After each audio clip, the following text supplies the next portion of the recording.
Most people never ask for what they need most, not because they don't know, but because they're not entirely sure you can hold it. That's the quiet thing living underneath so many long-term relationships. Not dishonesty, not indifference, just a very old, very human habit of editing yourself down to the version you think the other person can handle. And after years together, that editing becomes so automatic, so practiced, that your partner stops knowing they're doing it, and you stop knowing you're missing it. What psychologists have observed in couples who stayed genuinely close over decades is something that surprised even the researchers who found it. The most connected partners aren't the ones who communicate the most.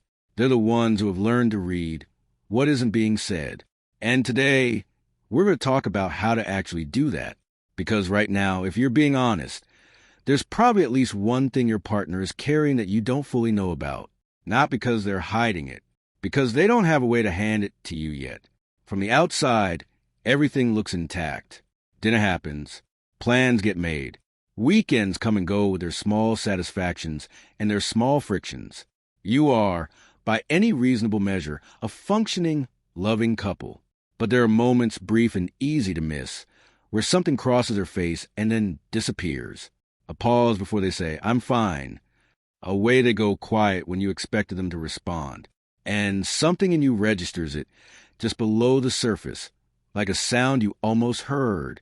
And the fear that follows, the one that's hard to look at directly, is that maybe you've stopped being the person they bring the hard things to. Maybe somewhere along the way, without meaning to, the space between you got just slightly less safe for the truth. That fear deserves to be taken seriously, not catastrophized. Taken seriously.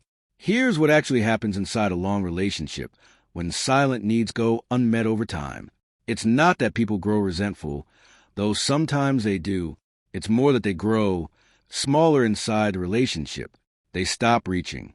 They learn through 100 tiny experiences of being misunderstood or redirected or fixed instead of held, that certain parts of themselves are better kept quiet.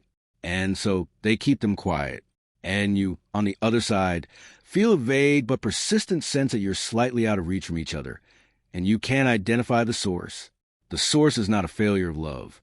It is a failure of translation. And here is the uncomfortable truth that tends to arrive not as an accusation, but as a slow recognition. Most of the time, when your partner goes silent, it is not because they have nothing to say. It is because they are watching to see if the moment is safe enough to say it. You've done this too. Everyone has. It's just what people do when they love someone, and they're also afraid of something. So what changes it? What actually creates the kind of safety where the unspoken things start finding their way out? The first thing, and this one is soft and steady and available right now, I call it the open door. It is not a question.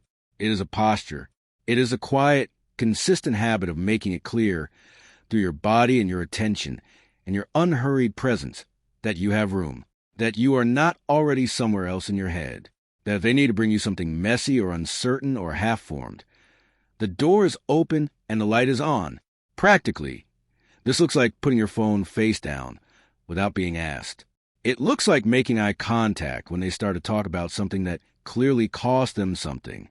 It looks like the slight forward lean of your body that says, without words, "I am here, all the way here, for whatever this is." Imagine a weeknight, the particular hush of a house after the kids are in bed, the low hum of the refrigerator, the warmth of 2 lamps making everything feel smaller and more contained. Your partner is standing in the kitchen doorway, not quite starting conversation, not quite walking away. And instead of scrolling, instead of moving on to the next thing on the mental list, you look up fully with the kind of attention that costs something. And you say simply, "Hey, what's going on in there?" Not what's wrong, not a diagnostic, just a genuine reaching toward whatever is actually happening inside them. Feel the weight of that moment, the slight softening in their shoulders, the way their breath does something quiet before they begin. That is where the real conversation lives, and it has been waiting for that kind of room. Now, the second one. This one is sharper, and it will make you a little uncomfortable, and it is supposed to. I call it the name noticing. It means saying out loud what you observed before they explain it, before you know if you're right. It means being willing to be wrong in the service of being present. It sounds like, I noticed you went quiet after that phone call. I'm not asking you to explain it. I just want you to know I saw it. That's it. No follow-up interrogation. No demand for disclosure. Just a simple, courageous act of letting them know they're being watched over gently, with love. Most people have never once been told by a partner that they were noticed in the small ways, not complimented. Noticed, and when it happens, something in them opens that hasn't opened in a long time. Desire is sustained by feeling seen. So is trust. So is the willingness to stay.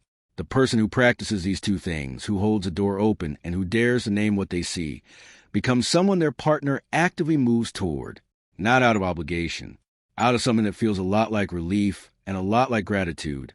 And over time, a lot like the deepest kind of love.